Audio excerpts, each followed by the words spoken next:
So there was massive news in the NFT space yesterday that Nike had actually acquired Rtfkt. So what exactly is this? Well, Rtfkt, they're creators of the Clone X collection, but even before this, they were creating basically like crypto sneakers that you can use in the metaverse. And Nike have obviously seen the opportunity here. Now, I had a look at some of these articles and I don't think they've disclosed how much they actually bought the company out for, but I'm going to explain to you why that's massively important if you're involved in NFTs. This is a really, really big step, and this could be a game changer. This is an idea of some of the designs of sneakers that they had. But what I'm much more interested in are the trends in these NFT collections and whether there's opportunity, especially in terms of short-term flips, to make a lot of money. And you can see here, they only launched now, we're talking about 24 to 48 hours ago. That's when this particular collection was revealed on Opensea. And you can see here on Opensea, it's the top collection at the moment, is one of the best trending ones, along with the Clone X Mint Vial as well,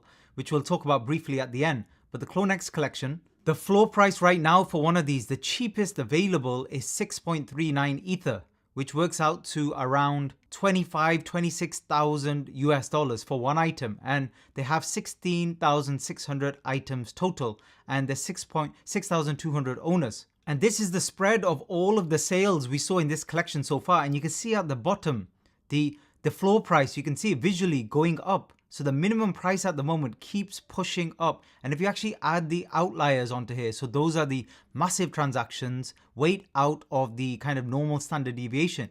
You can see transactions there for 150 Ether, 200 Ether, 288 Ether. Let me just show you one. You can see this particular one here sold for 288 Ether 8 hours ago. So I think that might be one of the most expensive, and that's because it's one of the rarest ones in the entire collection. So I'm going to show you a few of the ones that I bought and sold as well. I held 6 of these in total. Just before I show you, if you like videos like this, please turn on the notification bell. Make sure you subscribe to the channel. I'm going to do a lot more in terms of analysis on NFT collections because I believe they're a massive opportunity right now and we're very early. This is the volume traded so far in Clone X collection. You can see 2 massive volume spikes. And as soon as these were triggered when they announced the Nike news. Now, again, it is a tad suspicious when they released the Nike news exactly 1 day or so into the collection. But it did pump everything up significantly. And you can see since then, the volume has drifted off. Now, the problem with a lot of collections, even the better ones, the blue chip ones, you tend to get this trend where they pump up in volume over the first 2-3 days. The volume starts tapering off. The price keeps going up for 7 days and then kind of dies back down. However, this collection, I believe, is very, very different. This could be one to hold long term. And that's why out of my 6, I've sold 4, but I'm looking to hold 2 of them longer term. Let me just show you some of the returns I've made on those. I actually sold too early because I had no idea about this Nike news. I only found out a little bit later. But again, this is all hindsight. The most important thing if you're flipping NFTs is you need to take profits. You don't want to wait around for people to lose interest in a collection and then struggle to actually sell. It's all about cash flow. You need to keep flipping and moving. If that's what you're looking to do, if you're looking to make money, if you like the artwork and you're looking to hold it forever, then that's obviously a different strategy, which I'm not really interested in. So these are a few of the sales I made. This was one I bought for 2.4. It will be 2 days ago now, but I sold it after 15 hours ago. So it's about 24 hours.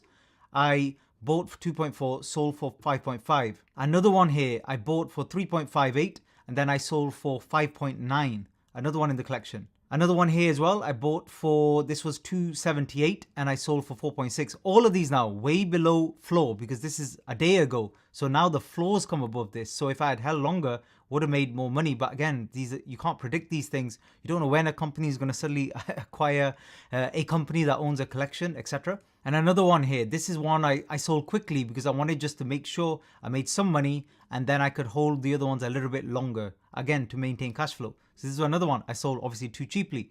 But I'm holding 2, including a very rare, well, not very rare, but medium rare. It's one from the Demon collection and they tend to go for a lot more money. So I'm holding a couple of medium rare ones just to see how it goes. My plan with those is definitely to hold for another couple of days, assess the volume. What I'm looking for when you're analyzing these, let me give you a good example. So let's say we look at 8 Kids, which was doing very well a couple of weeks ago, made good money on these as well. Now this particular collection, I don't know if you want to call it medium chip or, small to medium cap, this particular one. But again, here on the outliers, one of the good signs of a collection is, especially early on, you see people paying big money, not just one, many transactions, big transactions.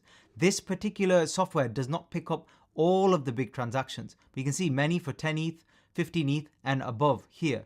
Now, if you take off the outliers, so we can see an average in terms of floor price, you can see since launch, so let's go back full 30 days. So since launch, you can see the average price, which is the line going through, that has moved upwards. But you can see clearly we had a pump over about a week or so. We got to kind of a bit of a peak there and things died down. Now, I'm talking about the floor price, so the minimum in terms of the collection, but I'm definitely not talking about the rarer ones, which potentially can keep moving up. Now, in terms of volume, again, if we look back 30 days, so the entirety of the collection, you can see that at the beginning, volume coming in, and then it's the massive volume spikes where the floor price goes up. And I think what was the peak floor price here? We were talking about 1.3 ETH or so. And then things kind of died down since then. So what I'm looking to do with a lot of these in the decent collections is hold for no longer than anything from 2 days to 7 days max. See where those volume spikes are, quickly make sure I'm taking profits, and then reassess the situation. And if I bought a few in the collection, I might hold 1 or 2 long term for 3-4 months just to see what happens with those, especially if I know the floor price is a lot more than what I paid for it, and I can monitor the floor price regularly. And you can see the floor price here is maintaining now around the 0.8 mark, which is a decent sign. It's a decent sign. So again, going back to CloneX in terms of actually analyzing this, so we've had a look at another one for comparison. Now, we're very early days with this. What do I think could happen? You can see the pump there of volume. What I think could happen, especially because the thing is, when other people are seeing these crazy figures people are paying for, I mean, ridiculous amounts of money. People are making ridiculous amounts. I mean, I made a good bit, but I saw on the tape the transactions because I actually look at the activity log. So let me give you an example of that. So what I tend to do is I'm reviewing activity. I'm basically sniping. So as soon as this goes live, I'm looking for rare ones that are cheap. And I use lots of different types of software to kind of pick up on all of this stuff. And as soon as I've got them, I'm looking to make some quick flips, but then hold. But I'm looking at the listings live as they're coming in. So you can see lots of sales. This listing is live now. Somebody just listed this 35 seconds ago. And if I'm interested, I will buy it.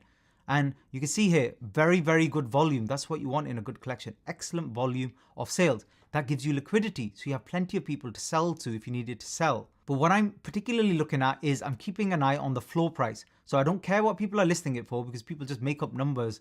I care what people are selling for. And I'm always keeping an eye on this number. What is the floor price? So what is the lowest price people are paying in the collection? That's one thing. So that's that. Floor price 6.38. That's moving up nicely. So that's a good sign. It means the 2 I have left, their value is just going to constantly keep increasing until we reach a peak.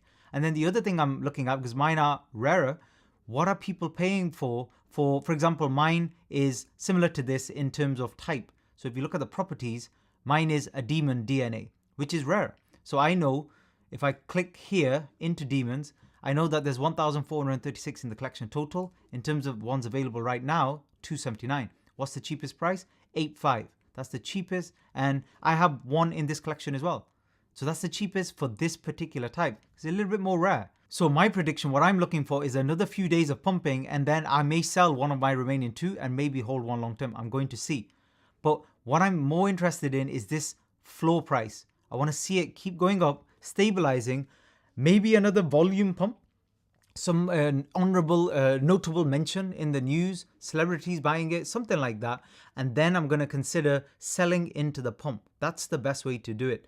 If you're trying to make money from NFTs, you have to keep flipping, holding short term. You don't want to get stuck with something that then takes weeks or months to sell, especially these types of projects because they take up a lot of cash. I mean, buying into this right now, 6.39, you're paying $20,000, $30,000 just to buy one of these JPEGs. So let me know if you're involved with this collection as well, what you think is going to happen. If you want me to do more videos, I'm involved in another couple of collections. I have a couple coming up this week, which I'm pretty much ready on. So I'm going to be sitting there. As soon as the reveal's on, I'm going to get right into it. I'm not a big fan of minting. I'll discuss that in a separate video as well.